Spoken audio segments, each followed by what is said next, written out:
जय माता दी। प्रिय भक्तजन, आप सभी का हमारे चैनल सुकून भरी बातों में स्वागत है। नवरात्रि के चौथे दिन अध्याय 5, अध्याय 6, अध्याय 7, अध्याय 8, यह 4 अध्याय आज के दिन सुना जाता है। सबसे पहले आप सब देवी कवच, अर्गला स्तोत्र और कीलक स्तोत्र इन तीनों को सुनेंगे। उसके बाद अध्याय को सुना जाता है। मार्कंडे जी ने कहा, पितामह, जो इस संसार में परम गोपनीय तथा सभी मनुष्यों की सब प्रकार से रक्षा करने वाला है और जो अब तक आपने दूसरे किसी के सामने प्रकट नहीं किया हो, ऐसा कोई साधन मुझे बताइए। ब्रह्मा जी बोले, ब्रह्मान, ऐसा साधन तो एक देवी का कवच ही है, जो गोपनीय से भी परम गोपनीय, पवित्र तथा संपूर्ण प्राणियों का उद्धार करने वाला है। महामुने, उसे श्रवण करो। देवी की 9 मूर्तियां हैं, जिन्हें 9 दुर्गा कहते हैं।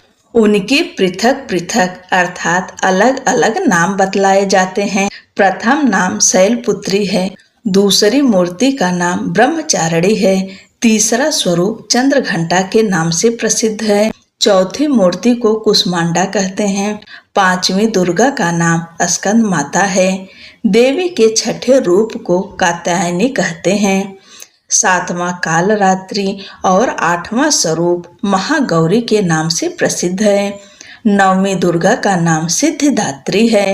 ये सब नाम सर्वज्ञ महात्मा वेद भगवान के द्वारा ही प्रतिपादित हुए हैं। जो मनुष्य अग्नि में जल रहा हो, रणभूमि में शत्रु से घिर गया हो, विषम संकट में फंस गया हो तथा इस प्रकार भय से आतुर होकर जो भगवती की शरण में प्राप्त हुए हों, उनका कभी अमंगल नहीं होता। युद्ध के समय में संकट में पड़ने पर भी उनके ऊपर कोई विपत्ति नहीं दिखाई देती। उन्हें शोक, दुख और भय की प्राप्ति नहीं होती। जिन्होंने भक्ति पूर्वक देवी का स्मरण किया है, उनका निश्चय ही अभ्युदय होता है। देवेश्वरी, जो तुम्हारा चिंतन करते हैं, उनकी तुम निसंदेह रक्षा करती हो।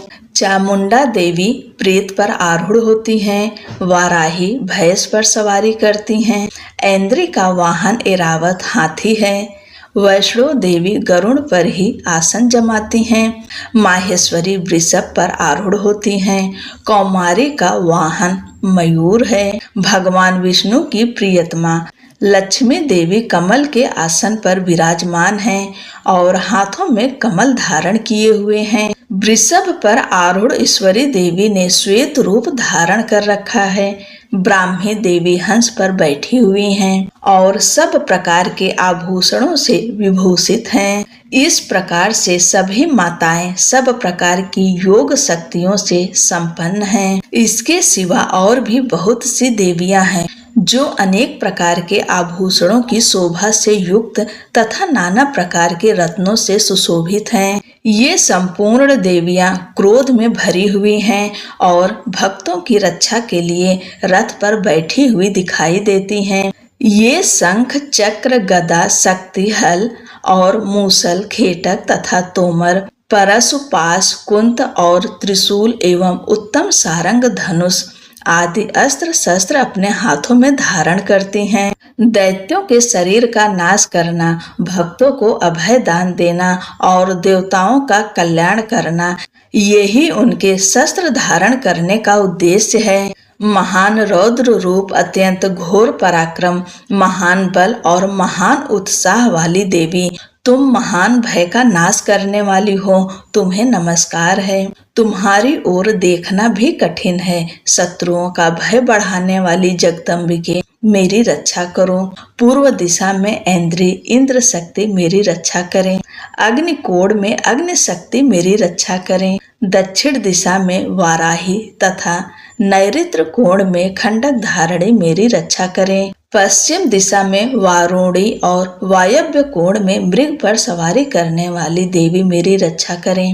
उत्तर दिशा में कौमारी और ईशान कोण में शूलधारणी रक्षा करें। ब्राह्मणी तुम ऊपर की ओर से मेरी रक्षा करो और वैष्णवी देवी नीचे की ओर से मेरी रक्षा करें। इसी प्रकार शव को अपना वाहन बनाने वाली चामुंडा देवी 10 दिशाओं से मेरी रक्षा करें। जया आगे से और विजया पीछे की ओर से मेरी रक्षा करें। वाम भाग में अजिता और दक्षिण भाग में अपराजिता रक्षा करें। उद्योतनी शिखा की रक्षा करें। उमा मेरे मस्तक पर विराजमान होकर रक्षा करें। ललाट में मालाधारी रक्षा करें और यशस्विनी मेरी भौहों का संरक्षण करें। भौहों के मध्य भाग में त्रिनेत्रा और नथुनों की यमघंटा देवी रक्षा करें। दोनों नेत्रों के मध्य भाग में शंखिनी और कानों में द्वारवासिनी रक्षा करें। कालिका देवी कपोलों की तथा भगवती शांकरी कानों के मूल की रक्षा करें। नासिका में सुगंधा और ऊपर के होठ में चर्चिका देवी रक्षा करें। नीचे के होठ में अमृत कला तथा जिह्वा में सरस्वती देवी रक्षा करें। कौमारी दांतों की और चंडिका कंठ प्रदेश की रक्षा करें। चित्र घंटा गले की घाटी की और महामाया तालु में रहकर रक्षा करें। कामाक्षी ठोड़ी की और सर्वमंगला मेरी वाणी की रक्षा करें। भद्रकाली ग्रीवा में और धनुर्धरी पृष्ठवंश अर्थात मेरुदंड में रहकर रक्षा करें। कंठ के बाहरी भाग में नील ग्रीवा और कंठ की नली में नलकुबरी रक्षा करें। दोनों कंधों में खड्गिनी और मेरी दोनों भुजाओं की वज्र धारणी रक्षा करें। दोनों हाथों में दंडनी और अंगुलियों में अंबिका रक्षा करें। शूलेश्वरी नखों की रक्षा करें। कुलेश्वरी कुच्छी अर्थात पेट में रहकर रक्षा करें। महादेवी दोनों स्तनों की और शोक विनाशिनी देवी मन की रक्षा करें। ललिता देवी हृदय में और शूल धारणी उदर में रहकर रक्षा करें। नाभि में कामिनी और गुहे भाग की गुहेश्वरी रक्षा करें। पूतना और कामिका लिंग की और महेश वाहिनी गुदा की रक्षा करें। भगवती कटि भाग में और विंध्यवासिनी घुटनों की रक्षा करें। संपूर्ण कामनाओं को देने वाली महाबला देवी दोनों पिंडलियों की रक्षा करें। नरसिंही दोनों घुट्टियों की और तेजसी देवी दोनों चरण के पृष्ठ भाग की रक्षा करें। श्री देवी पैरों की अंगुलियों में और तलवासिनी पैरों के तलुओं में रहकर रक्षा करें। अपनी दाढ़ों के कारण भयंकर दिखने वाली दंष्ट्रा कराली देवी नखों की और ऊर्ध्व केसनी देवी केशों की रक्षा करें। रोमावलियों के छिद्रों में कौबेरी और त्वचा की वागीश्वरी देवी रक्षा करें। पार्वती देवी रक्त मज्जा वसा मांस हड्डी और मेद की रक्षा करें। आंतों की कालरात्रि और पित्त की मुकुटेश्वरी देवी रक्षा करें। मूलाधार आदि कमल कोशों में पद्यावती देवी और कफ में चूड़ामणि देवी स्थित होकर रक्षा करें। नख के तेज की ज्वालामुखी रक्षा करें, जिसका किसी भी अस्त्र से भेदन नहीं हो सकता। वह अभेद्या देवी शरीर की समस्त संधियों में रहकर रक्षा करें।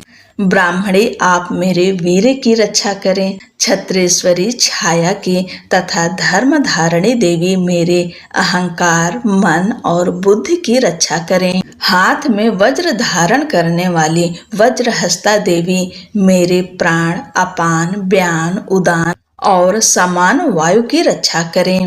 कल्याण से शोभित होने वाली भगवती कल्याण शोभना मेरे प्राण की रक्षा करें।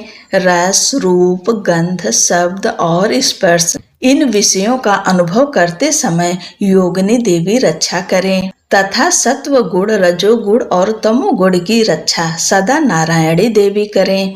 वाराही आयु की रक्षा करें। वैष्णवी धर्म की रक्षा करें तथा चक्रिणी देवी यश कीर्ति लक्ष्मी धन तथा विद्या की रक्षा करें। इंद्राणी आप मेरे गोत्र की रक्षा करें। चंडिके तुम मेरे पशुओं की रक्षा करो। महालक्ष्मी पुत्रों की रक्षा करें और भैरवी पत्नी की रक्षा करें। मेरे पथ की सुपथा तथा मार्ग की क्षेम करी रक्षा करें। राजा के दरबार में महालक्ष्मी रक्षा करें तथा सब ओर व्याप्त रहने वाली विजय देवी संपूर्ण भयों से रक्षा करें। देवी, जो स्थान कवच में नहीं कहा गया है अतएव रक्षा से रहित है, वह सब तुम्हारे द्वारा सुरक्षित हो, क्योंकि तुम विजयशालिनी और पापनाशिनी हो। यदि अपने शरीर का भला चाहे तो मनुष्य बिना कवच के कहीं एक पग भी ना जाए। कवच का पाठ करके ही यात्रा करे। कवच के द्वारा सब ओर से सुरक्षित मनुष्य जहाँ जहाँ भी जाता है वहाँ वहाँ उसे धन लाभ होता है तथा संपूर्ण कामनाओं की सिद्धि करने वाली विजय की प्राप्ति होती है। वह जिस जिस अभिष्ट वस्तु का चिंतन करता है उसको निश्चय ही प्राप्त कर लेता है। वह पुरुष इस पृथ्वी पर तुलना रहित महान ऐश्वर्य का भागी होता है। कवच से सुरक्षित मनुष्य निर्भय हो जाता है। युद्ध में उसकी पराजय नहीं होती तथा वह तीनों लोकों में पूजनीय होता है। देवी का यह कवच देवताओं के लिए भी दुर्लभ है। जो प्रतिदिन नियम पूर्वक तीनों संध्याओं के समय श्रद्धा के साथ इसका पाठ करता है उसे दैवी कला प्राप्त होती है तथा वह तीनों लोकों में कहीं भी पराजित नहीं होता।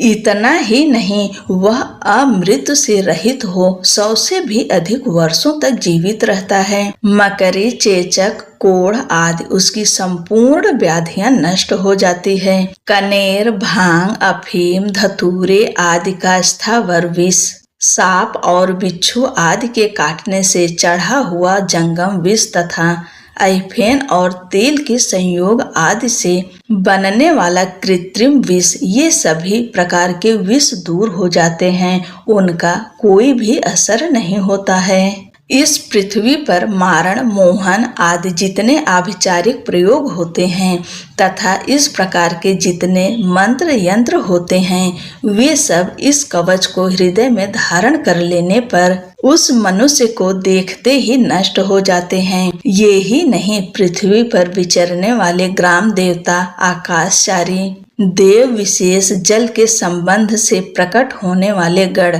उपदेश मात्र से सिद्ध होने वाले निम्न कोटि के देवता, अपने जन्म के साथ प्रकट होने वाले देवता, कुल देवता, माला, कंठमाला आदि, डाकिनी, शाकिनी, अंतरिक्ष में विचरने वाली भयानक डाकिनियां, ग्रह, भूत, पिशाच, यक्ष, गंधर्व, राक्षस, ब्रह्म राक्षस, बेताल, कुष्मांड और भैरव आदि अनिष्ट कारक देवता भी हृदय में कवच धारण किए रहने पर उस मनुष्य को देखते ही भाग जाते हैं। कवचधारी पुरुष को राजा से सम्मान वृद्धि प्राप्त होती है।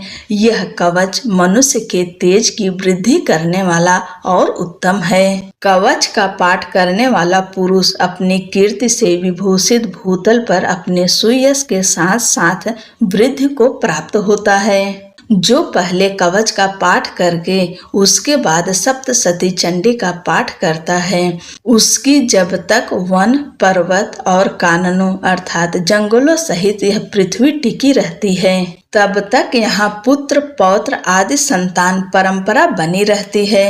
फिर देह का अंत होने पर वह पुरुष भगवती महामाया के प्रसाद से उस नित्य परम पद को प्राप्त होता है जो देवताओं के लिए भी दुर्लभ है। वह सुंदर दिव्य रूप धारण करता और कल्याणमय शिव के आनंद का भागी होता है। श्री देवी कवच संपूर्ण। अर्गला स्तोत्रम। ओम नमः चंडिकाए। ओम चंडिका देवी को नमस्कार है। मार्कंडे जी कहते हैं, जयंती, मंगला काली, भद्र काली, कपालिनी, दुर्गा, क्षमा, शिवा, धात्री, स्वाहा और स्वधा, इन नामों से प्रसिद्ध जगदम्बिके तुम्हें मेरा नमस्कार है। देवी चामुंडे तुम्हारी जय हो। संपूर्ण प्राणियों की पीड़ा हरने वाली देवी तुम्हारी जय हो। सब में व्याप्त रहने वाली देवी तुम्हारी जय हो। काल रात्रि तुम्हें नमस्कार है। मधु और कैटभ को मारने वाली तथा ब्रह्मा जी को वरदान देने वाली देवी तुम्हें नमस्कार है। तुम मुझे रूप दो, जय दो, यश दो और काम क्रोध आदि शत्रुओं का नाश करो। महिषासुर का नाश करने वाली तथा भक्तों को सुख देने वाली देवी तुम्हें नमस्कार है। तुम रूप दो, जय दो, यश दो और काम क्रोध आदि शत्रुओं का नाश करो। रक्त बीज का वध और चंड मुंड का विनाश करने वाली देवी तुम रूप दो, जय दो, यश दो और काम क्रोध आदि शत्रुओं का नाश करो। शुंभ और निशुंभ तथा धूम्र लोचन का मर्दन करने वाली देवी तुम रूप दो, जय दो, यश दो और काम क्रोध आदि शत्रुओं का नाश करो। सबके द्वारा वंदित युगल चरणों वाली तथा संपूर्ण सौभाग्य प्रदान करने वाली देवी तुम रूप दो, जय दो, यश दो और काम क्रोध आदि शत्रुओं का नाश करो। देवी तुम्हारे रूप और चरित्र अचिंत्य है। तुम समस्त शत्रुओं का नाश करने वाली हो। तुम रूप दो, जय दो, यश दो और काम क्रोध आदि शत्रुओं का नाश करो।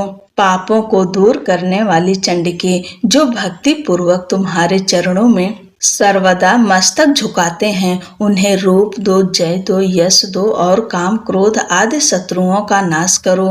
रोगों का नाश करने वाली चंडिके जो भक्ति पूर्वक तुम्हारी स्तुति करते हैं, उन्हें तुम रूप दो, जय दो, यश दो और काम क्रोध आदि शत्रुओं का नाश करो। चंडिके इस संसार में जो भक्ति पूर्वक तुम्हारी पूजा करते हैं, उन्हें रूप दो, जय दो, यश दो और काम क्रोध आदि शत्रुओं का नाश करो। मुझे सौभाग्य और आरोग्य दो, परम सुख दो, रूप दो, जय दो, यश दो और काम क्रोध आदि शत्रुओं का नाश करो। जो मुझसे द्वेष रखते हों, उनका नाश और मेरे बल की वृद्धि करो। रूप दो, जय दो, यश दो और काम क्रोध आदि शत्रुओं का नाश करो। देवी मेरा कल्याण करो, मुझे उत्तम संपत्ति प्रदान करो। रूप दो, जय दो, यश दो और काम क्रोध आदि शत्रुओं का नाश करो। अंबिके देवता और असुर दोनों ही अपने माथे की मुकुट की मड़ियों को तुम्हारे चरणों पर घिसते हैं। तुम रूप दो, जय दो, यश दो और काम क्रोध आदि शत्रुओं का नाश करो। तुम अपने भक्त जन को विद्वान, यशस्वी और लक्ष्मीवान बनाओ तथा रूप दो, जय दो, यश दो और काम क्रोध आदि शत्रुओं का नाश करो। प्रचंड दैत्यों के दर्प का दलन करने वाली चंडिके मुझ शरणागत को रूप दो, जय दो, यश दो और काम क्रोध आदि शत्रुओं का नाश करो। चतुर्भुज ब्रह्मा जी के द्वारा प्रशंसित चार भुजा धारणी परमेश्वरी तुम रूप दो, जय दो, यश दो और काम क्रोध आदि शत्रुओं का नाश करो। देवी अंबिके भगवान विष्णु नित्य निरंतर भक्ति पूर्वक तुम्हारी स्तुति करते रहते हैं। तुम रूप दो, जय दो, यश दो और काम क्रोध आदि शत्रुओं का नाश करो। हिमालय कन्या पार्वती के पति महादेव जी के द्वारा होने वाली परमेश्वरी तुम रूप दो, जय दो, यश दो और काम क्रोध आदि शत्रुओं का नाश करो। सचिव पति इंद्र के द्वारा सद्भाव से पूजित होने वाली परमेश्वरी तुम रूप दो, जय दो, यश दो और काम क्रोध आदि शत्रुओं का नाश करो। प्रचंड भुजदंडों वाले दैत्यों का घमंड चूर करने वाली देवी तुम रूप दो, जय दो, यश दो और काम क्रोध आदि शत्रुओं का नाश करो। देवी अंबिके तुम अपने भक्त जनों को सदा असीम आनंद प्रदान करती हो। तुम रूप दो, जय दो, यश दो और काम क्रोध आदि शत्रुओं का नाश करो। मन की इच्छा के अनुसार चलने वाली मनोहर पत्नी प्रदान करो, जो दुर्गम संसार से तारने वाली तथा उत्तम कुल में जन्मी हो। जो मनुष्य इस स्तोत्र का पाठ करके सप्तशती रूपी महास्तोत्र का पाठ करता है, वह सप्तशती के जप संख्या से मिलने वाले श्रेष्ठ फल को प्राप्त होता है। साथ ही वह प्रचुर संपत्ति भी प्राप्त कर लेता है। इति देवी अर्गला स्तोत्रम संपूर्णम। कीलक स्तोत्रम। ओम नमः चंडिकाय। मार्कंडे जी कहते हैं, विशुद्ध ज्ञान ही जिनका शरीर है, तीनों वेद ही जिनके तीन नेत्र हैं, जो कल्याण प्राप्ति के हेतु हैं तथा अपने मस्तक पर अर्ध चंद्र धारण करते हैं, उन भगवान शिव को नमस्कार है। मंत्रों का जो अभिकीलक है, अर्थात मंत्रों की सिद्धि में विघ्न उपस्थित करने वाले, साप रूपी कीलक का निवारण करने वाला है, उस सप्तशती स्तोत्र को संपूर्ण रूप से जानना चाहिए और जानकर उसकी उपासना करनी चाहिए। उसके भी उच्चाटन आदि कर्म सिद्ध होते हैं, उसे भी समस्त दुर्लभ वस्तुओं की प्राप्ति होती है। तथापि जो अन्य मंत्रों का जप न करके केवल इस सप्तशती नामक स्तोत्र से ही देवी की स्तुति करते हैं, उन्हें स्तुति मात्र से ही सच्चिदानंद स्वरूपिणी देवी सिद्ध हो जाती हैं। उन्हें अपने कार्य की सिद्धि के लिए मंत्र, औषधि तथा अन्य किसी साधन के उपयोग की आवश्यकता नहीं रहती। बिना जप के उनके उच्चाटन आदि समस्त अभिचारिक कर्म सिद्ध हो जाते हैं। इतना ही नहीं, उनकी संपूर्ण अभीष्ट वस्तुएं भी सिद्ध होती है। लोगों के मन में यह शंका थी कि जब केवल सप्तशती की उपासना से भी सामान्य रूप से अथवा सप्तशती को छोड़कर अन्य मंत्रों की उपासना से भी सामान्य रूप से सब कार्य सिद्ध होते हैं, अब इनमें श्रेष्ठ कौन सा साधन है? लोगों की इस शंका को सामने रखकर भगवान शंकर ने अपने पास आए हुए जिज्ञासुओं को समझाया कि यह सप्तशती नामक संपूर्ण स्तोत्र ही सर्वश्रेष्ठ एवं कल्याणमय है। तदंतर भगवती चंडिका के सप्तशती नामक स्तोत्र को महादेव जी ने गुप्त कर दिया। सप्तशती के पाठ से जो पुण्य प्राप्त होता है उसकी कभी भी समाप्ति नहीं होती, किंतु अन्य मंत्रों के जप जन्य पुण्य की समाप्ति हो जाती है। अतः भगवान शिव ने अन्य मंत्रों की अपेक्षा जो सप्तशती की ही श्रेष्ठता का निर्णय किया, उसे जानना चाहिए।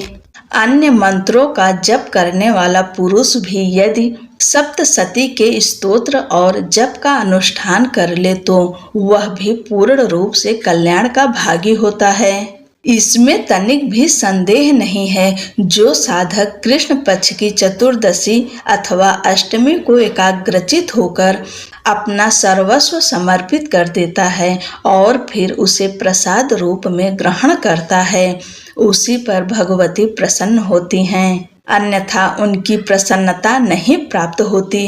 इस प्रकार सिद्धि के प्रतिबंधक रूप कील के महादेव जी ने इस स्तोत्र को कीलित कर रखा है। जो पूर्वोक्त रीति से निष्कीलन करके इस सप्तशती स्तोत्र का प्रतिदिन स्पष्ट उच्चारण पूर्वक पाठ करता है, वह मनुष्य सिद्ध हो जाता है, वही देवी का पार्षद होता है और वही गंधर्व भी होता है। सर्वत्र विचरते रहने पर भी इस संसार में उसे कहीं भी भय नहीं होता। वह अपमृत्यु के वश में नहीं पड़ता तथा देह त्यागने के अनंतर मोक्ष प्राप्त कर लेता है। अतः कीलन को जानकर उसका परिहार करके ही सप्तशती का पाठ आरंभ करें। जो ऐसा नहीं करता उसका नाश हो जाता है। इसलिए कीलक और निष्कीलन का ज्ञान प्राप्त करने पर ही यह स्तोत्र निर्दोष होता है और विद्वान पुरुष इस निर्दोष स्तोत्र का ही पाठ आरंभ करते हैं। स्त्रियों में जो कुछ भी सौभाग्य आदि दृष्टि गोचर होता है वह सब देवी के प्रसाद का ही फल है। अतः इस कल्याणमय स्तोत्र का सदा जप करना चाहिए। इस स्तोत्र का मंद स्वर से पाठ करने पर स्वल्प फल की सिद्धि होती है। अतः उच्च स्वर से ही इसका पाठ आरंभ करना चाहिए। जिनके प्रसाद से ऐश्वर्य, सौभाग्य, आरोग्य, संपत्ति, शत्रुनाश तथा परम मोक्ष की भी सिद्धि होती है, उन कल्याणमय जगदम्बा की स्तुति मनुष्य क्यों नहीं करते। इति श्री देवी कीलक स्तोत्रम संपूर्णम। बोलो अम्बे मात की जय। 5वां अध्याय विनियोग। ओम इस उत्तर चरित्र के रुद्र ऋषि हैं, महासरस्वती देवता हैं, अनुष्टुप छंद है, भीमा शक्ति है, ब्राह्मरी बीज है, सूर्य तत्व है और सामवेद स्वरूप है। महासरस्वती की प्रसन्नता के लिए उत्तर चरित्र के पाठ में इसका विनियोग किया जाता है। ध्यानम। जो अपने कर कमलों में घंटा, शूल, हल, शंख, मूसल, चक्र, धनुष और बाण धारण करती हैं।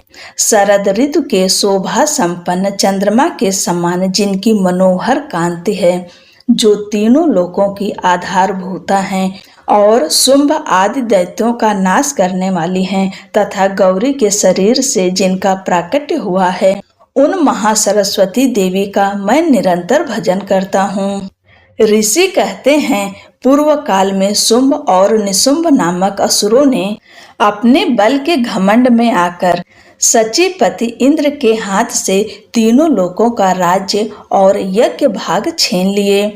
वे ही दोनों सूर्य, चंद्रमा, कुबेर, यम और वरुण के अधिकार का भी उपयोग करने लगे। वायु और अग्नि का कार्य भी वे ही करने लगे। उन दोनों ने सब देवताओं को अपमानित, राज्य भ्रष्ट, पराजित तथा अधिकारहीन करके स्वर्ग से निकाल दिया। उन दोनों महान असुरों से तिरस्कृत देवताओं ने अपराजिता देवी का स्मरण किया और सोचा, जगदम्बा ने हम लोगों को वर दिया था कि आपत्ति काल में स्मरण करने पर मैं तुम्हारी सब आपत्तियों का तत्काल नाश कर दूंगी। यह विचार कर देवता गिरिराज हिमालय पर गए और वहां भगवती विष्णु माया की स्तुति करने लगे। देवता बोले, देवी को नमस्कार है, महादेवी शिवा को सर्वदा नमस्कार है, प्रकृति एवं भद्रा को प्रणाम है। हम लोग नियम पूर्वक जगदम्बा को नमस्कार करते हैं। रौद्रा को नमस्कार है, नित्या, गौरी एवं धात्री को बारंबार नमस्कार है, ज्योत्सनामयी, चंद्र रूपिणी एवं सुख स्वरूपा देवी को सतत प्रणाम है। शरणागत का कल्याण करने वाली बुद्धि एवं सिद्धि रूपा देवी को हम बारंबार नमस्कार करते हैं। नैऋत्य अर्थात राक्षसों की लक्ष्मी, राजाओं की लक्ष्मी तथा सर्वाणी शिव पत्नी स्वरूपा आप जगदम्बा को बार बार नमस्कार है। दुर्गा, दुर्ग पार, दुर्गम संकट से पार उतारने वाली, सारा, सबकी आधारभूत, सर्व कारणी ख्यात कृष्णा और धूम्रा देवी को सर्वदा नमस्कार है। अत्यंत सौम्य तथा अत्यंत रौद्र रूपा देवी को हम नमस्कार करते हैं। उन्हें हमारा बारंबार प्रणाम है। जगत की आधारभूता कृत देवी को बारंबार नमस्कार है, जो देवी सब प्राणियों में विष्णु माया के नाम से कही जाती हैं। उनको नमस्कार, उनको नमस्कार, उनको बारंबार नमस्कार है। जो देवी सब प्राणियों में चेतना कहलाती हैं, उनको नमस्कार, उनको नमस्कार, उनको बारंबार नमस्कार है। जो देवी सब प्राणियों में बुद्धि रूप से स्थित हैं, उनको नमस्कार, उनको नमस्कार, उनको बारंबार नमस्कार है। जो देवी सब प्राणियों में निद्रा रूप से स्थित हैं, उनको नमस्कार, उनको नमस्कार, उनको बारंबार नमस्कार है। जो देवी सब प्राणियों में क्षुधा रूप से स्थित हैं, उनको नमस्कार, उनको नमस्कार, उनको बारंबार नमस्कार है। जो देवी सब प्राणियों में छाया रूप से स्थित हैं, उनको नमस्कार, उनको नमस्कार, उनको बारंबार नमस्कार है। जो देवी सब प्राणियों में शक्ति रूप से स्थित हैं, उनको नमस्कार, उनको नमस्कार, उनको बारंबार नमस्कार है। जो देवी सब प्राणियों में तृष्णा रूप से स्थित हैं, उनको नमस्कार, उनको नमस्कार, उनको बारंबार नमस्कार है। जो देवी सब प्राणियों में शांति अर्थात क्षमा रूप से स्थित हैं, उनको नमस्कार, उनको नमस्कार, उनको बारंबार नमस्कार है। जो देवी सब प्राणियों में जाति रूप से स्थित हैं, उनको नमस्कार, उनको नमस्कार, उनको बारंबार नमस्कार है। जो देवी सब प्राणियों में लज्जा रूप से स्थित हैं, उनको नमस्कार, उनको नमस्कार, उनको बारंबार नमस्कार है। जो देवी सब प्राणियों में शांति रूप से स्थित हैं, उनको नमस्कार, उनको नमस्कार, उनको बारंबार नमस्कार है।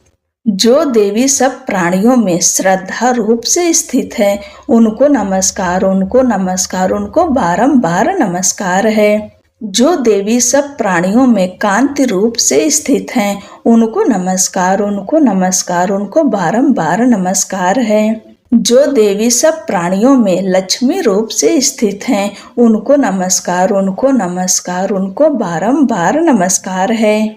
जो देवी सब प्राणियों में वृत्ति रूप से स्थित हैं, उनको नमस्कार, उनको नमस्कार, उनको बारंबार नमस्कार है। जो देवी सब प्राणियों में स्मृति रूप से स्थित हैं, उनको नमस्कार, उनको नमस्कार, उनको बारंबार नमस्कार है। जो देवी सब प्राणियों में दया रूप से स्थित हैं, उनको नमस्कार, उनको नमस्कार, उनको बारंबार नमस्कार है। जो देवी सब प्राणियों में तुष्ट रूप से स्थित हैं, उनको नमस्कार, उनको नमस्कार, उनको बारंबार नमस्कार है। जो देवी सब प्राणियों में माता रूप से स्थित हैं, उनको नमस्कार, उनको नमस्कार, उनको बारंबार नमस्कार है। जो देवी सब प्राणियों में भ्रांति रूप से स्थित हैं, उनको नमस्कार, उनको नमस्कार, उनको बारंबार नमस्कार है। जो जीवों के इंद्रिय वर्ग की अधिष्ठात्री देवी एवं सब प्राणियों में सदा व्याप्त रहने वाली हैं, उन व्याप्ति देवी को बारंबार नमस्कार है। जो देवी चैतन्य रूप से इस संपूर्ण जगत को व्याप्त करके स्थित हैं, उनको नमस्कार, उनको नमस्कार, उनको बारंबार नमस्कार है। पूर्व काल में अपने अभीष्ट की प्राप्ति होने से देवताओं ने जिनकी स्तुति की तथा देवराज इंद्र ने बहुत दिनों तक जिनका सेवन किया, वह कल्याण की साधन भूता ईश्वरी हमारा कल्याण और मंगल करें तथा सारी आपत्तियों का नाश कर डालें। उदंड दैत्यों से सताए हुए हम सभी देवता जिन परमेश्वरी को इस समय नमस्कार करते हैं तथा जो भक्ति से विनम्र पुरुषों द्वारा स्मरण की जाने पर तत्काल ही संपूर्ण विपत्तियों का नाश कर देती हैं, वे जगदम्बा हमारा संकट दूर करें। ऋषि कहते हैं, राजन, इस प्रकार जब देवता स्तुति कर रहे थे, उस समय पार्वती देवी गंगा जी के जल में स्नान करने के लिए वहां आईं। उन सुंदर भौहों वाली भगवती ने देवताओं से पूछा, आप लोग यहाँ किसकी स्तुति करते हैं? तब उन्हीं के शरीर कोश से प्रकट हुई शिवा देवी बोली, शुंभ दैत्य से तिरस्कृत और युद्ध में निशुंभ से पराजित हो यहाँ एकत्रित हुए ये समस्त देवता यह मेरी ही स्तुति कर रहे हैं। पार्वती जी के शरीर कोश से अंबिका का प्रादुर्भाव हुआ था, इसलिए वे समस्त लोकों में कौशिकी कही जाती हैं। कौशिकी के प्रकट होने के बाद पार्वती देवी का शरीर काले रंग का हो गया, अतः वे हिमालय पर रहने वाली कालिका देवी के नाम से विख्यात हुई। तदंतर शुंभ निशुंभ के भृत्य चंड मुंड वहां आए और उन्होंने परम मनोहर रूप धारण करने वाली अंबिका देवी को देखा। फिर वे शुंभ के पास जाकर बोले, महाराज, एक अत्यंत मनोहर स्त्री है जो अपने दिव्य कांति से हिमालय को प्रकाशित कर रही है। वैसा उत्तम रूप कहीं किसी ने भी नहीं देखा होगा। असुरेश्वर, पता लगाइए वह देवी कौन है और उसे ले लीजिए। स्त्रियों में तो वह रत्न है, उसका प्रत्येक अंग बहुत ही सुंदर है तथा वह अपने श्री अंगों की प्रभा से संपूर्ण दिशाओं में प्रकाश फैला रही है। दैत्यराज, अभी वह हिमालय पर ही मौजूद है, आप उसे देख सकते हैं।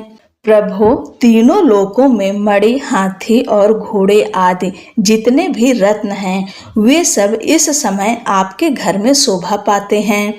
हाथियों में रत्नभूत ऐरावत, यह पारिजात का वृक्ष और यह उच्चैश्रवा घोड़ा, यह सब आपने इंद्र से ले लिया है। हंसों से जुता हुआ यह विमान भी आपके आंगन में शोभा पाता है। यह रत्नभूत अद्भुत विमान जो पहले ब्रह्मा जी के पास था, अब आपके यहाँ लाया गया है। यह महापद्य नामक निधि आप कुबेर से छीन लिए हैं। समुद्र ने भी आपको किंजलकिनी नाम की माला भेंट की है जो केसरों से सुशोभित है और जिसके कमल कभी कुम्हलाते नहीं हैं। सुवर्ण की वर्षा करने वाला वरुण का छत्र भी आपके घर में शोभा पाता है। तथा यह श्रेष्ठ रथ जो पहले प्रजापति के अधिकार में था अब आपके पास मौजूद है। दैत्येश्वर मृत्यु की उत्क्रांतिदा नाम वाली शक्ति भी आपने छीन ली है तथा वरुण का पास और समुद्र में होने वाले सब प्रकार के रत्न आपके भाई निशुंभ के अधिकार में है। अग्नि ने भी स्वतः शुद्ध किए हुए 2 वस्त्र आपकी सेवा में अर्पित किए हैं। दैत्यराज, इस प्रकार सभी रत्न आपने एकत्र कर लिए हैं। फिर जो यह स्त्रियों में रत्न रूप कल्याणमयी देवी हैं, इसे आप क्यों नहीं अपने अधिकार में कर लेते? ऋषि कहते हैं, चंडमुंड का यह वचन सुनकर शुंभ ने महादैत्य सुग्रीव को दूत बनाकर देवी के पास भेजा और कहा, तुम मेरी आज्ञा से उसके सामने ये बातें कहना और ऐसा उपाय करना जिससे प्रसन्न होकर वह शीघ्र ही यहाँ आ जाए। वह दूत पर्वत के अत्यंत रमणीय प्रदेश में जहाँ देवी मौजूद थीं, गया और मधुर वाणी में कोमल वचन बोला। दूत बोला, देवी, दैत्यराज शुंभ इस समय तीनों लोकों के परमेश्वर हैं। मैं उन्हीं का भेजा हुआ दूत हूँ और यहाँ तुम्हारे ही पास आया हूँ। उनकी आज्ञा सदा सब देवता एक स्वर में मानते हैं, कोई उसका उल्लंघन नहीं कर सकता। वे संपूर्ण देवताओं को परास्त कर चुके हैं। उन्होंने तुम्हारे लिए जो संदेश दिया है उसे सुनो। संपूर्ण त्रिलोकी मेरे अधिकार में है। देवता भी मेरी आज्ञा के अधीन चलते हैं। संपूर्ण यज्ञों के भागों का मैं ही पृथक पृथक भोगता हूँ। तीनों लोकों में जितने श्रेष्ठ रत्न हैं, वे सब मेरे अधिकार में हैं। देवराज इंद्र का वाहन ऐरावत, जो हाथियों में रत्न के समान है, मैंने छीन लिया है। क्षीर सागर का मंथन करने से जो अश्वरत्न उच्चैश्रवा प्रकट हुआ था, उसे देवताओं ने मेरे पैरों पर पड़कर समर्पित किया है। सुंदरी, उनके सिवा और भी जितने रत्नभूत पदार्थ देवताओं, गंधर्वों और नागों के पास थे, वे सब मेरे ही पास आ गए हैं। देवी, हम लोग तुम्हें संसार की स्त्रियों में रत्न मानते हैं, अतः तुम हमारे पास आ जाओ, क्योंकि रत्नों का उपभोग करने वाले हम ही हैं। चंचल कटाक्षों वाली सुंदरी, तुम मेरी या मेरे भाई महापराक्रमी निशुंभ की सेवा में आ जाओ, क्योंकि तुम रत्न स्वरूपा हो। मेरा वरण करने से तुम्हें तुलना रहित महान ऐश्वर्य की प्राप्ति होगी। अपनी बुद्धि से यह विचार कर तुम मेरी पत्नी बन जाओ। ऋषि कहते हैं, दूत के यूं कहने पर कल्याणमयी भगवती दुर्गा देवी, जो इस जगत को धारण करती हैं, मन ही मन गंभीर भाव से मुस्कुराई और इस प्रकार बोली। देवी ने कहा, दूत, तुमने सत्य कहा, इसमें तनिक भी मिथ्या नहीं है। शुंभ तीनों लोकों का स्वामी है और निशुंभ भी उसी के समान पराक्रमी है, किंतु इस विषय में मैंने जो प्रतिज्ञा कर ली है उसे मिथ्या कैसे करूं? मैंने अपनी अल्प बुद्धि के कारण पहले से जो प्रतिज्ञा कर रखी है उसे सुनो। जो मुझे संग्राम में जीत लेगा, जो मेरे अभिमान को चूर्ण कर देगा तथा संसार में जो मेरे समान बलवान होगा, वही मेरा स्वामी होगा। इसलिए शुंभ अथवा महादैत्य निशुंभ स्वयं ही यहाँ पधारें और मुझे जीत कर शीघ्र ही मेरा पाणी ग्रहण कर लें। इसमें विलंब की क्या आवश्यकता है? दूत बोला, देवी, तुम घमंड से भरी हो, मेरे सामने ऐसी बातें न करो। तीनों लोकों में कौन ऐसा पुरुष है जो शुंभ निशुंभ के सामने खड़ा हो सके? देवी, अन्य दैत्यों के सामने भी सारे देवता युद्ध में नहीं ठहर सकते, फिर तुम अकेली स्त्री होकर कैसे ठहर सकती हो? जिन शुंभ आदि दैत्यों के सामने इंद्र आदि सब देवता भी युद्ध में खड़े नहीं हुए, उनके सामने तुम स्त्री होकर कैसे जाओगी? इसलिए तुम मेरे ही कहने से शुंभ निशुंभ के पास चली चलो। ऐसा करने से तुम्हारे गौरव की रक्षा होगी, अन्यथा जब वे केस पकड़कर घसीटेंगे तब तुम्हें अपनी प्रतिष्ठा खोकर जाना पड़ेगा। देवी ने कहा, तुम्हारा कहना ठीक है।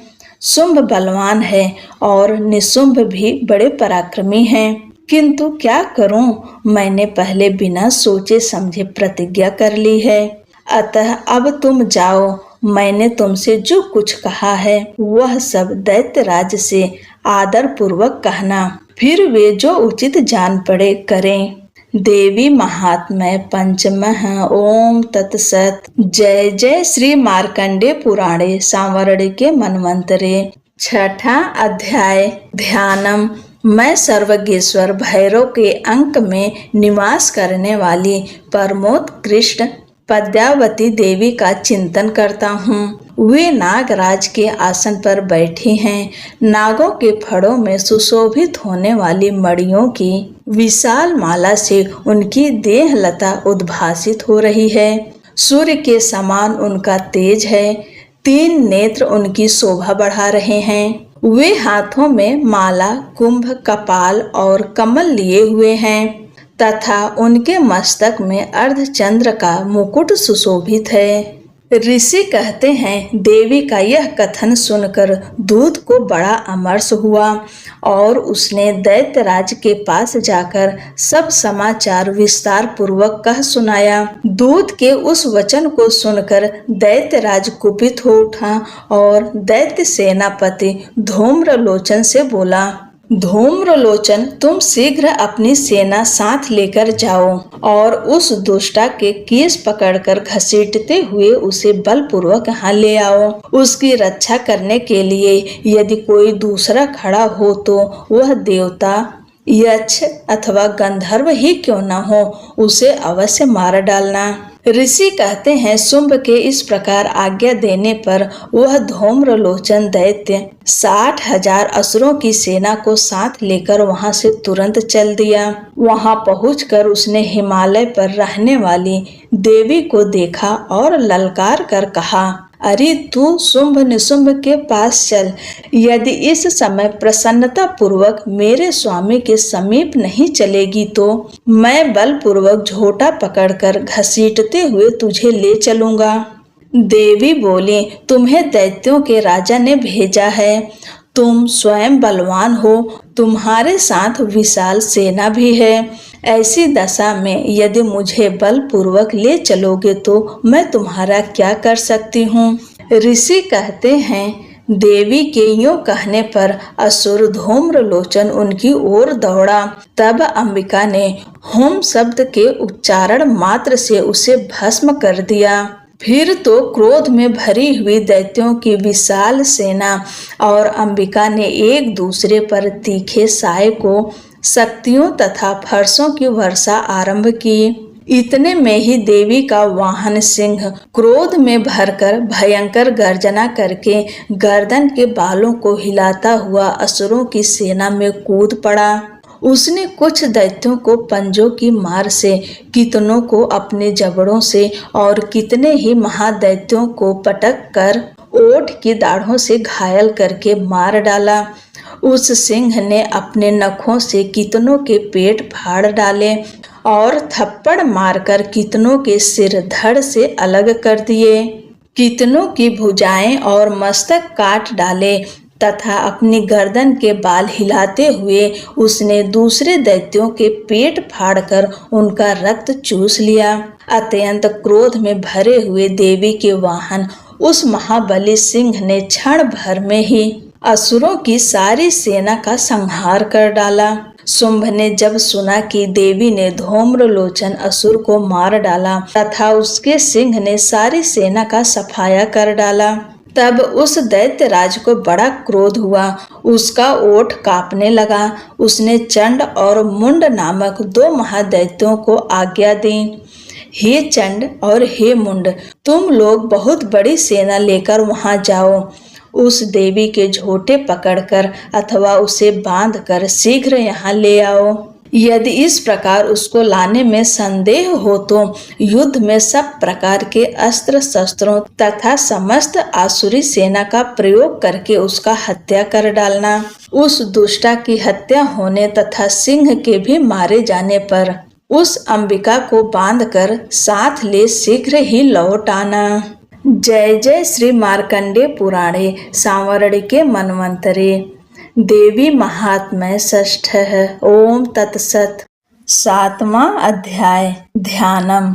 मैं मातंगी देवी का ध्यान करता हूँ। वे रत्नमय सिंहासन पर बैठकर पढ़ते हुए तोते का मधुर शब्द सुन रही हैं। उनके शरीर का वर्ण श्याम है।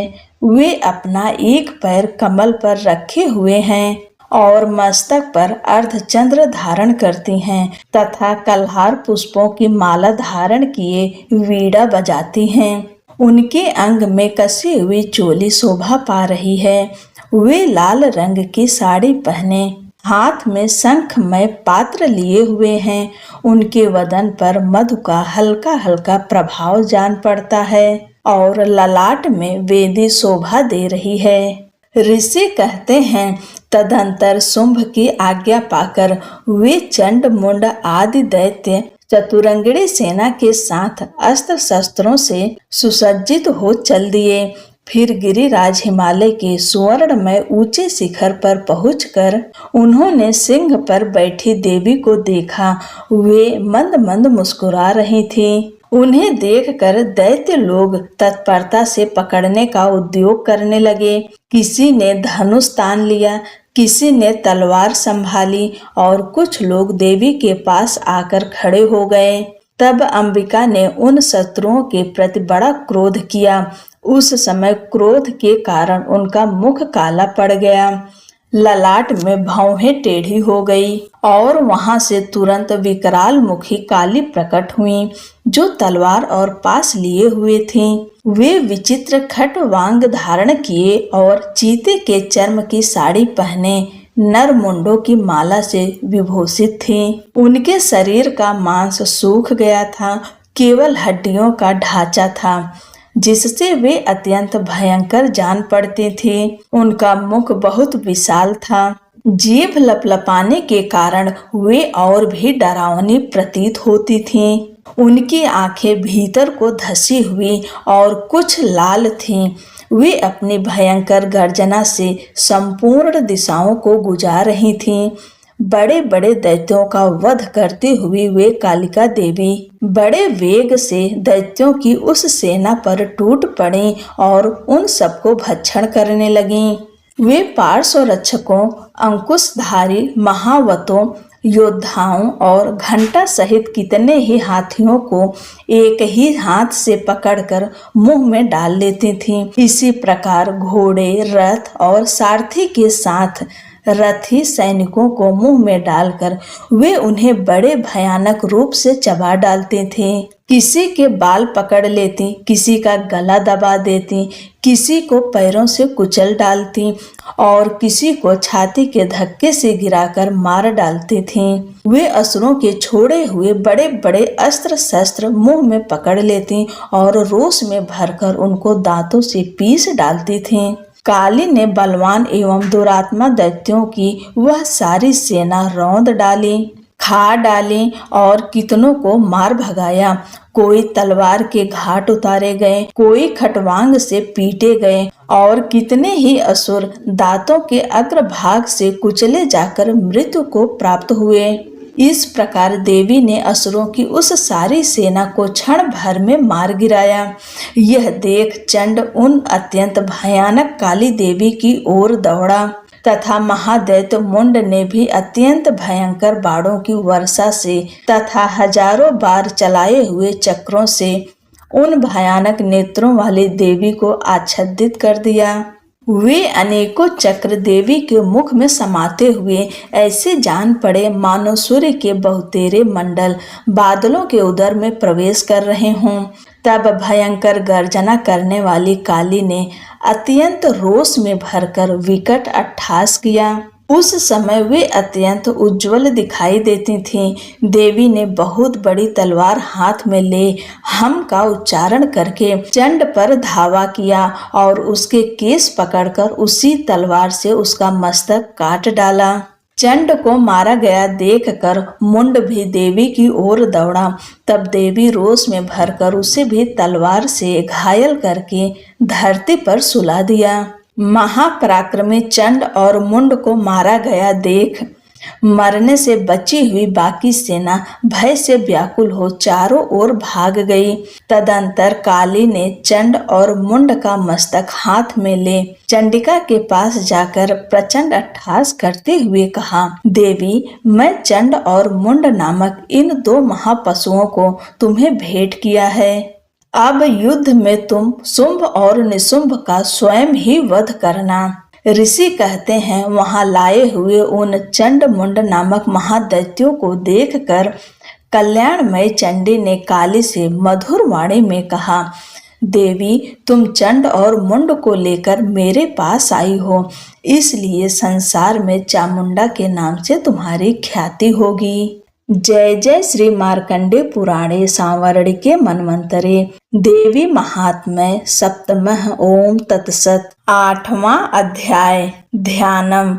मैं अणिमा आदि सिद्धिमयी किरणों से आवृत भवानी का ध्यान करता हूँ।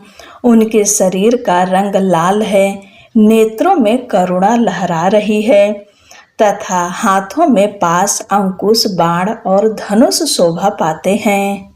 ऋषि कहते हैं, चंड और मुंड नामक दैत्यों के मारे जाने तथा बहुत सी सेना का संहार हो जाने पर दैत्यों के राजा प्रतापी शुंभ के मन में बड़ा क्रोध हुआ और उसने दैत्यों की संपूर्ण सेना को युद्ध के लिए कूच करने की आज्ञा दी। वह बोला, आज उदयुध नाम के 86 दैत्य सेनापति अपनी सेनाओं के साथ युद्ध के लिए प्रस्थान करें। कंबु नामक वाले दैत्यों के 84 सेना नायक अपनी वाहिनी से घिरे हुए यात्रा करें।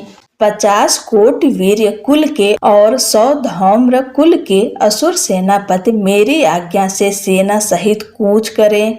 कालक, दौहर्द, मौर्य और काल के असुर भी युद्ध के लिए तैयार हो मेरी आज्ञा से तुरंत प्रस्थान करें। भयानक शासन करने वाला असुर राज शुंभ इस प्रकार आज्ञा दे सहस्त्रों बड़ी बड़ी सेनाओं के साथ युद्ध के लिए प्रस्थित हुआ। उसकी अत्यंत भयंकर सेना आती देख चंडिका ने अपने धनुष की टंकार से पृथ्वी और आकाश के बीच का भाग गुजा दिया। राजन, तदंतर देवी के सिंह ने भी बड़े जोर जोर से दहाड़ना आरंभ किया। फिर अंबिका ने घंटे के शब्द से उस ध्वनि को और भी बढ़ा दिया। धनुष की टंकार, सिंह की दहाड़ और घंटे की ध्वनि से संपूर्ण दिशाएं गूंज उठी। उस भयंकर शब्द से काली ने अपने विकराल मुख को और भी बढ़ा लिया तथा इस प्रकार वे विजयिनी हुई। उस तुमुल नाद को सुनकर दैत्यों की सेनाओं ने चारों ओर से आकर चंडिका देवी, सिंह तथा काली देवी को क्रोध पूर्वक घेर लिया। राजन, इसी बीच में असुरों के विनाश तथा देवताओं के अभ्युदय के लिए ब्रह्मा, शिव, कार्तिकेय, विष्णु तथा इंद्र आदि देवों की शक्तियां जो अत्यंत पराक्रम और बल से संपन्न थीं, उनके शरीरों से निकलकर उन्हीं के रूप में चंडिका देवी के पास आ गईं। जिस देवता का जैसा रूप, जैसी वेशभूषा और जैसा वाहन है, ठीक वैसे ही साधनों से संपन्न हो उसकी शक्ति असुरों से युद्ध करने के लिए आई। सबसे पहले हंस युक्त विमान पर बैठी हुई अक्षसूत्र और कमंडल से सुशोभित ब्रह्मा जी की शक्ति उपस्थित हुई, जिसे ब्राह्मणी कहते हैं। महादेव जी की शक्ति वृषभ पर आरूढ़ हो हाथों में श्रेष्ठ त्रिशूल धारण किए, महानाग का कंकड़ पहने, मस्तक में चंद्र रेखा से विभूषित हो वहां आ पहुंची। कार्तिकेय जी की शक्ति रूपा जगदम्बिका उन्हीं का रूप धारण किए श्रेष्ठ मयूर पर आरूढ़ हो हाथ में शक्ति लिए दैत्यों से युद्ध करने के लिए आई। इसी प्रकार भगवान विष्णु की शक्ति गरुड़ पर विराजमान हो शंख चक्र गदा सारंग धनुष तथा खड्ग हाथ में लिए वहां आई। अनुपम यज्ञ वराह का रूप धारण करने वाले श्री हरि की जो शक्ति है वह भी वाराह शरीर धारण करके वहां उपस्थित हुई। नारसिंही शक्ति भी नृसिंह के समान शरीर धारण करके वहां आई।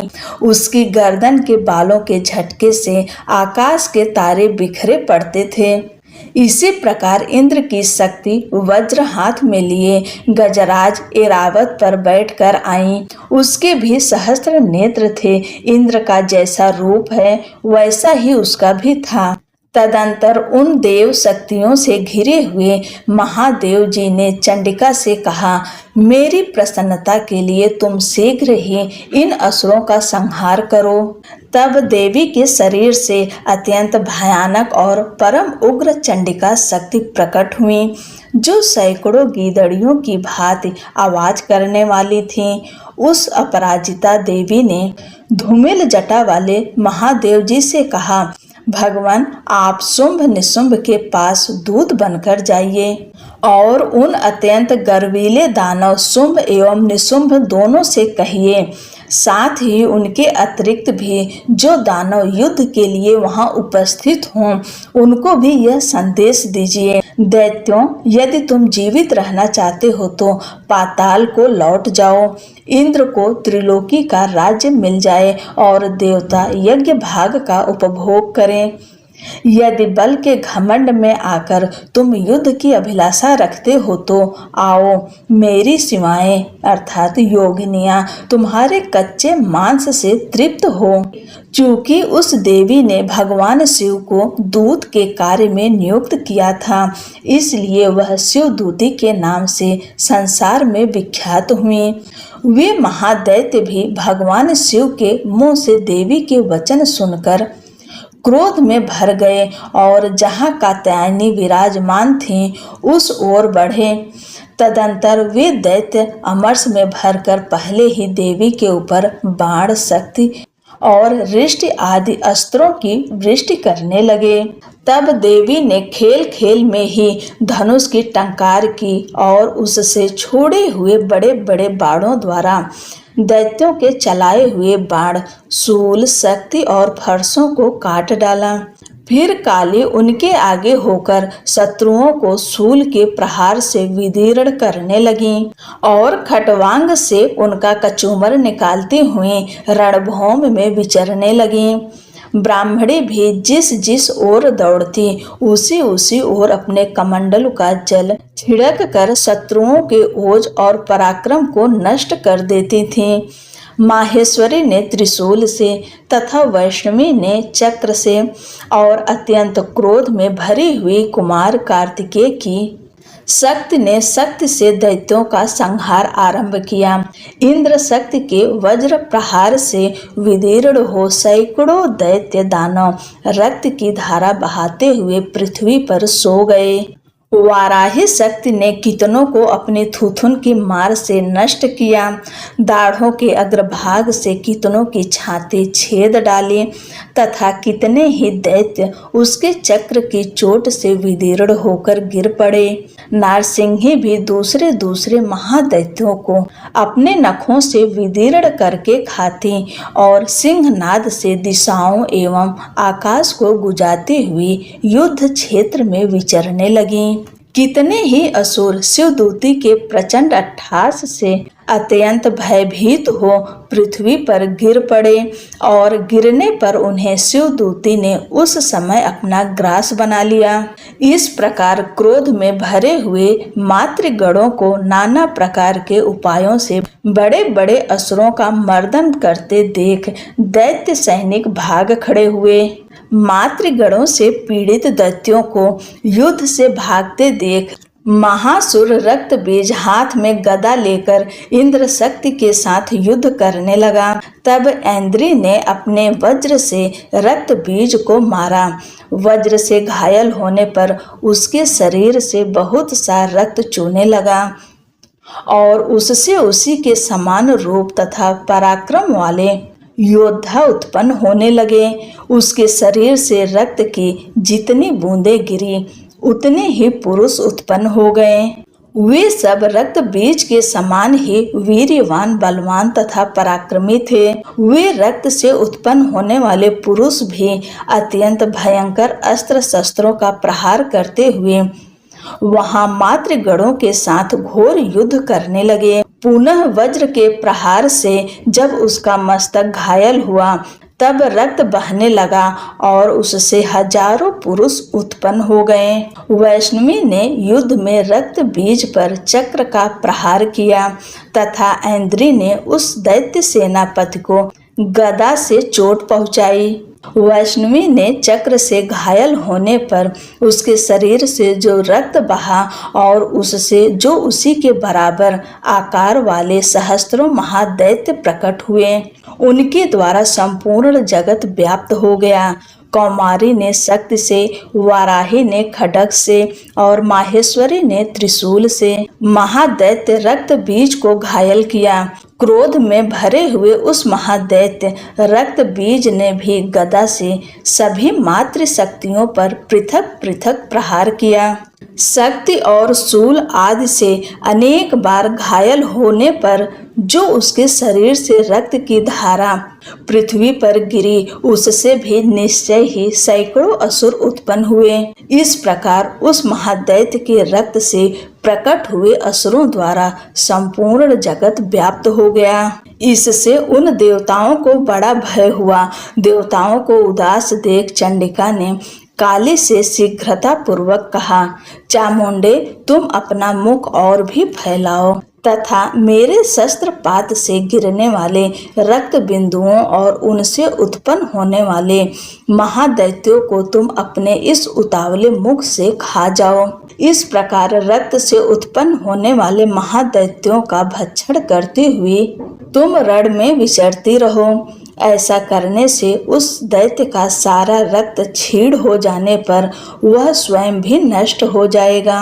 उन भयंकर दैत्यों को जब तुम खा जाओगी तब दूसरे नए दैत्य उत्पन्न नहीं हो सकेंगे। काली से यूं कहकर चंडिका देवी ने शूल से रक्त बीज को मारा और काली ने अपने मुख में उसका रक्त ले लिया। तब उसने वहां चंडिका पर गदा से प्रहार किया, किंतु उस गदा पात ने देवी को तनिक भी वेदना नहीं पहुंचाई। रक्त बीज के घायल शरीर से बहुत सा रक्त गिरा, किंतु ज्यों ही वह गिरा त्यों ही चामुंडा ने उसे अपने मुख में ले लिया। रक्त गिरने से काली के मुख में जो महादैत्य उत्पन्न हुए उन्हें भी वह चट कर गईं और उसने रक्त बीज का रक्त भी पी लिया। तदंतर देवी ने रक्त बीज को, जिसका रक्त चामुंडा ने पी लिया था, वज्र, बाण, खड्ग तथा रिष्ट आदि से मार डाला। राजन, इस प्रकार शस्त्रों के समुदाय से आहत एवं रक्तहीन हुआ महादैत्य रक्त बीज पृथ्वी पर गिर पड़ा। नरेश्वर, इससे देवताओं को अनुपम हर्ष की प्राप्ति हुई और मातृगण उन असुरों के रक्तपान के मद से उद्धत सा होकर नृत्य करने लगा। जय जय श्री मार्कंडे पुराणे सांवरणिके मन्वंतरे देवी महात्म्य अष्टमः। ओम तत्सत।